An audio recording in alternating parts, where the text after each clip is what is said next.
Olá, catequizandos!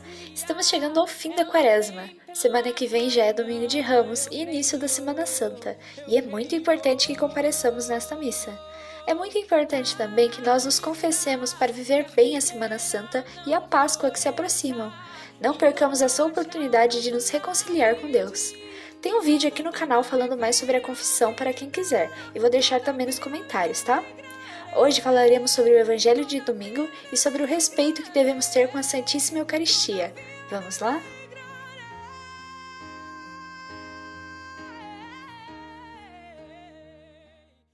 Em nome do Pai, do Filho e do Espírito Santo. Amém.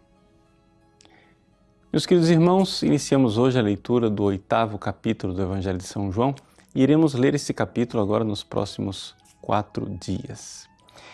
Este evangelho, este capítulo especificamente, inicia com um quadro que parece que não tem nada a ver. Ou seja, uma mulher surpreendida em adultério é arrastada até os pés de Jesus.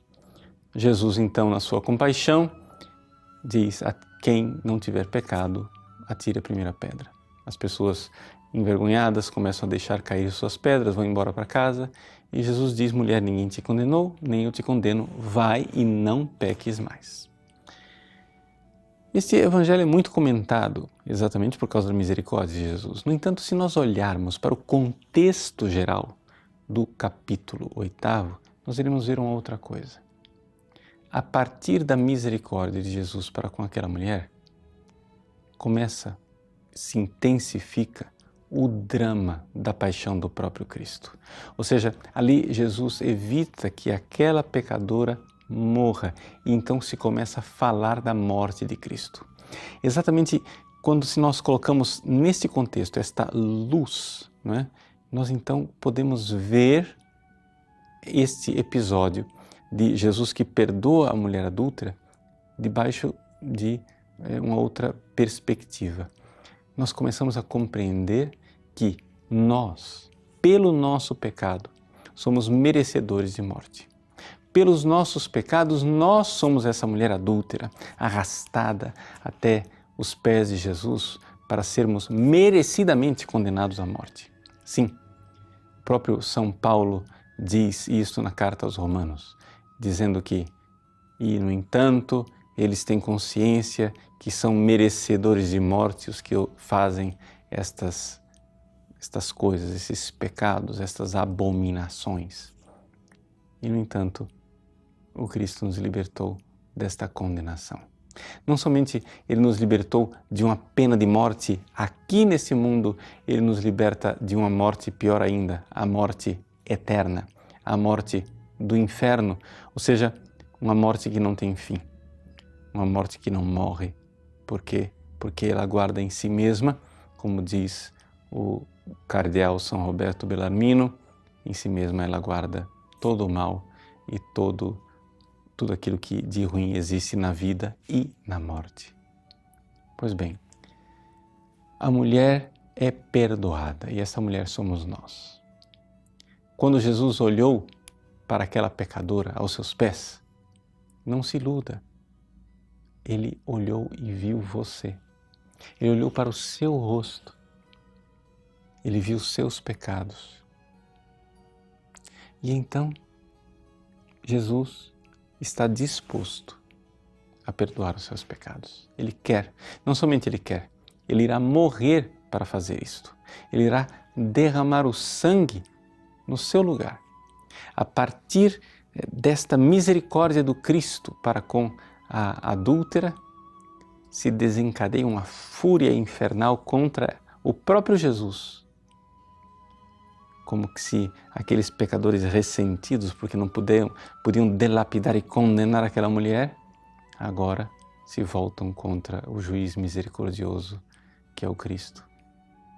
Pois bem, Jesus paga o preço do seu sangue, paga o preço de derramar o seu sangue no seu lugar, no meu lugar.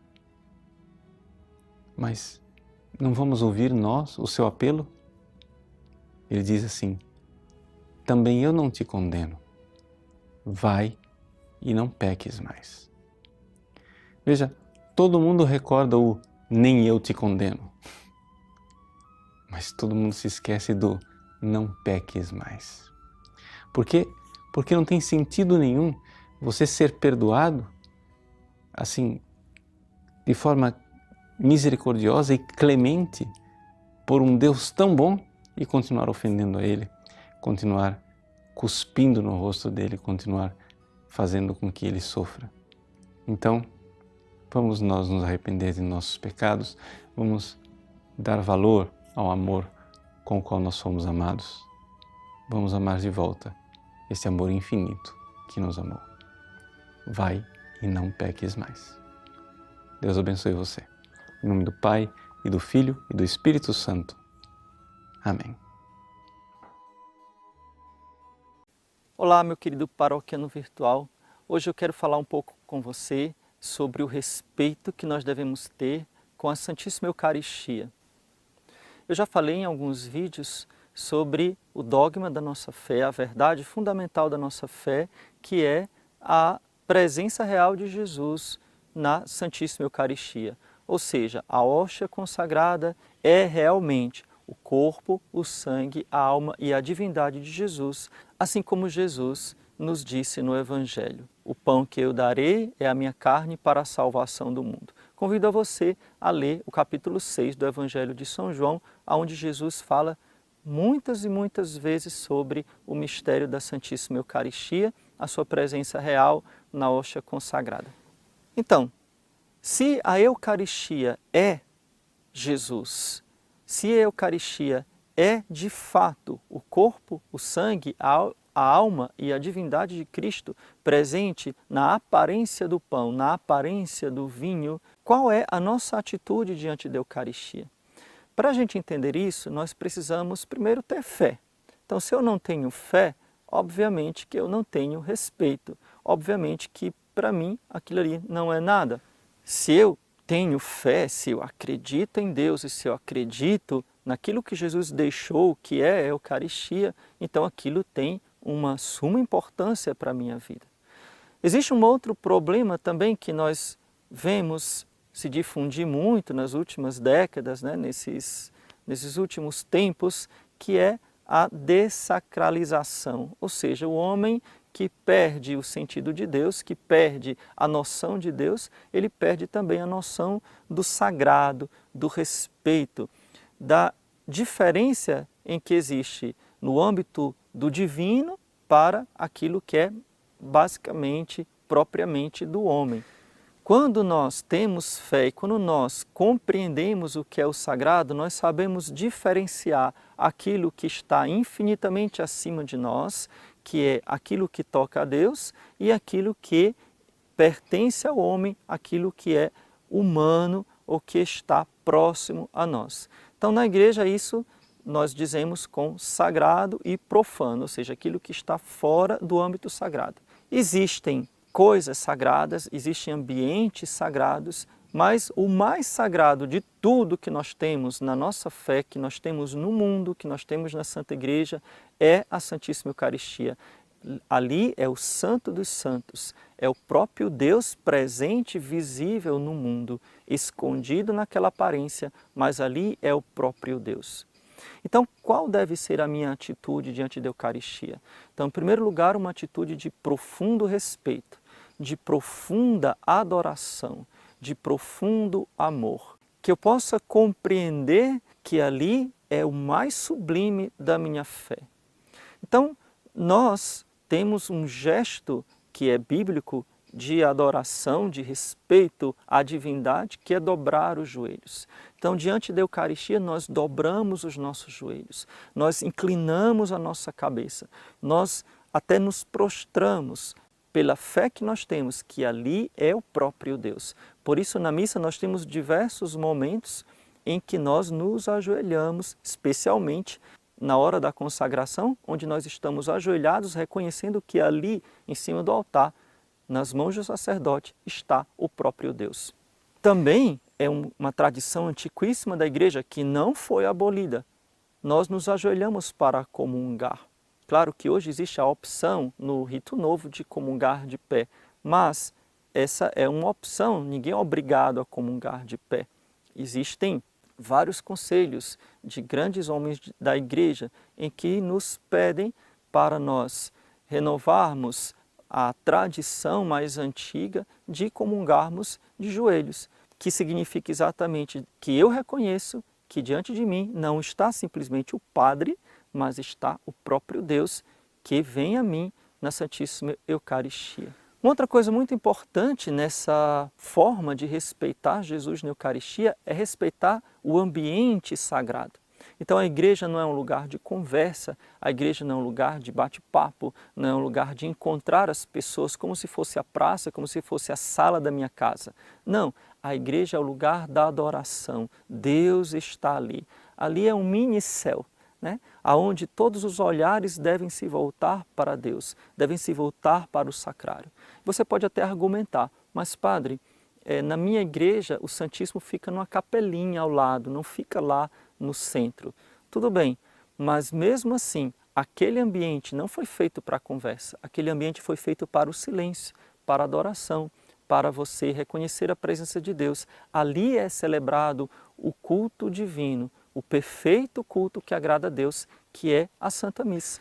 Obviamente que, se eu não reconheço o sagrado que está na Eucaristia, eu também não reconheço o sagrado que está em mim. O sagrado está em mim porque eu sou batizado e o sagrado está em mim porque eu comungo.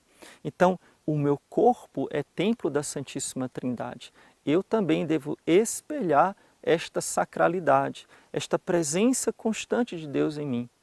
Por isso que nós falamos da modéstia. A modéstia, o pudor, é uma forma de eu reconhecer esta presença de Deus, de eu me comportar com dignidade diante de Deus e diante dos meus irmãos. Não é só na igreja que eu sou modesto, não é só na igreja, mas principalmente na igreja. Ali é um lugar sagrado, ali é uma terra santa, ali está presente o próprio Deus. Como eu posso ir para a igreja de forma imodesta? Isso vale para homens e para mulheres, né? Eu contava em um outro vídeo que eu fiquei horrorizado. Eu fui a uma missa, né? Assisti uma missa em um outro país, né? Não era no Brasil, e eu vi eu estava assistindo a missa, não estava celebrando, e eu estava num local onde eu vi as pessoas indo comungar, e eu vi me chamou muita atenção porque normalmente nós vemos mulheres, né? Mas eu vi um homem, né? Com um short que era assim um palmo, né? Ele estava pelado, né? E indo para a mesa da comunhão, né? Eu até baixei a cabeça para não ver mais aquilo, né? De tão horrorizado que eu fiquei. Então, cadê a fé, né? A falta de respeito a Jesus na Eucaristia, a falta de respeito ao ambiente sagrado, a falta de respeito ao próprio Deus. Se vestindo de qualquer forma, é um modo de eu dizer que eu não reconheço que aquilo ali é sagrado, que é sublime, que é solene, que aquilo ali é divino.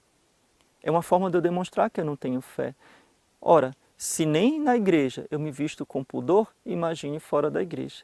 Então, o cristão verdadeiro, aquele cristão que ama Jesus na Eucaristia, ele vive essa presença eucarística na sua casa, na sua família, no seu trabalho. Então, ele porta Nosso Senhor na sua alma. Então, de forma bem concreta, né? De forma bem simples, para você que talvez nunca tenha tido essa catequese, como eu devo me comportar? Quando eu chego na igreja, eu devo ir diante do sacrário, mesmo que ele esteja numa capelinha ao lado, e eu devo fazer a genuflexão. O que é a genuflexão? Dobrar o joelho direito diante do sacrário em sinal de adoração a Deus. E me ajoelhar para rezar, fazer alguns momentos de oração. É tradição na igreja que quando o Santíssimo Sacramento está exposto no ostensório, está visível, ou na âmbula, mas fora do sacrário, então eu dobro os 2 joelhos diante do Santíssimo e faço reverência profunda, né, como um sinal de adoração a Deus. Então a primeira coisa, dobrar os joelhos diante de Deus. A genuflexão com um joelho só, se o Santíssimo estiver no sacrário, ou com os 2 joelhos, se o Santíssimo estiver exposto. A outra coisa muito importante é manter o absoluto silêncio na igreja. Em hipótese alguma, nem antes, nem durante, nem depois da missa, eu devo conversar. Infelizmente, muitas vezes, dentro da igreja, quando acaba a missa, vira o converseiro, né? Um barulho que impede a oração. Ali é um lugar de oração. Quer conversar com a pessoa, quer cumprimentar a pessoa, você vai lá fora. Né? Em algumas paróquias, infelizmente, até mesmo a mesa da coleta do dízimo fica lá dentro da igreja, as pessoas conversando e batendo papo, né? E trocando as ideias, né? Como se fosse a coisa mais normal do mundo, como se ali não tivesse acabado de ter sido celebrada a Santa Missa. A outra coisa muito óbvia, né? Você tem que se vestir com modéstia na casa de Deus, né? Ou seja, você tem que cobrir os ombros, né? Não pode ter decote, né? Você tem que uma saia que cubra os joelhos, no que você sente, não mostre as pernas, né? Então, você que é mulher, né? Estou dando esse exemplo, né? Você que é rapaz, você que é homem, obviamente você tem que estar na igreja de calça, né? Você não vai para a praia, você não vai para, sei lá, você não está em casa, no sofá da sua casa, né? Onde você pode ir de bermuda. Não, você tem que ir de calça, você tem que ir de camisa, né? Você tem que ir dignamente vestido, né? Da melhor forma possível, porque você vai ter um encontro com Deus, né? Um encontro com aquilo que é mais sagrado que existe. E aquele ambiente é sagrado. Então, essas três coisas são muito importantes. Dobrar os joelhos diante do Santíssimo Sacramento, fazer silêncio na igreja e vestir-se com modéstia. Deus te abençoe. Louvado seja nosso Senhor Jesus Cristo, para sempre seja louvado, e sua Mãe Maria Santíssima. Ainda que a figueira não floresça e não haja fruto na vide,